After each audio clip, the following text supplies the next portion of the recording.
Hi everyone, welcome to the next video in the series, and in this one I'm just going to be tweaking the second shape that we added to our height map in the previous video, and just discussing one of the new nodes, which is levels, which is really important for when we are developing white to black height maps. So let's just jump in. On the previous file you can see that I've got our border still framed up nicely. We're still using this blend. A couple of little tweaks I did between the videos is I just set our frame to the foreground and the shape to the background, and after a little bit of tweaking I have set the blend properties to 1 on opacity and the blending mode to screen. So that allows me to have pretty much full detail in both of my maps without having to have any opacity, which is going to be useful for the next one.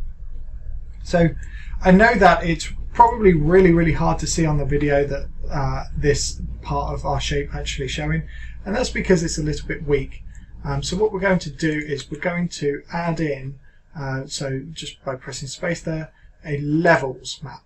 Now anyone who is a little proficient in Photoshop will know about levels. However, if you don't need to know those sorts of things to be able to do this.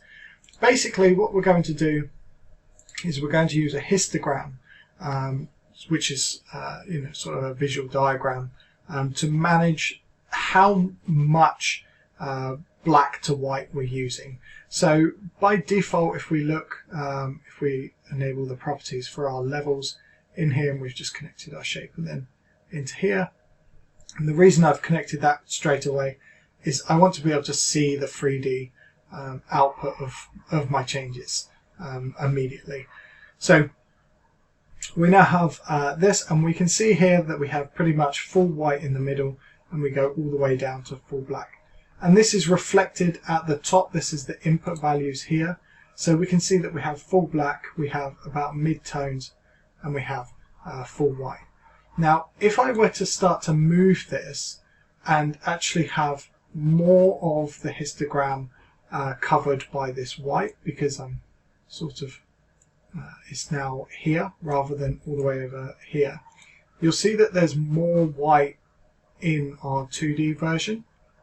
And if you remember from an earlier video, white generally means kind of height in our height map, so it's going to be higher. And what we can do is we can start to reduce the black a little bit as well of the shape, and we can start to just give it maybe a little more sort of definition, rather than have this like here where it's a complete fade out. I want it to be a bit brighter, actually quite a bit brighter, and I want less of this darkness. And we can now already see the difference that's made. We can see where this edge is now, because we've got a much greater step, a more immediate step between black and an actual higher value. And if I keep doing this, I can sort of start to do that, and maybe actually change these greys around a little bit, and that's quite nice there. So we can see now that we've actually got a lot more definition, and if I maybe bring that down even closer, we can see, there we go. So we've now got this kind of nice shape with, it's got a nice little gradient here, and that's reflected in that nice kind of curve there. And we could we could carry on doing this, but there's no real point. It's sort of showing the example, and that's really how the levels node works. So have a little play. It will become more useful in the next video when we start looking at blending and manipulating noise nodes. So if you've gotten this far, you're doing really well, and keep up the hard work.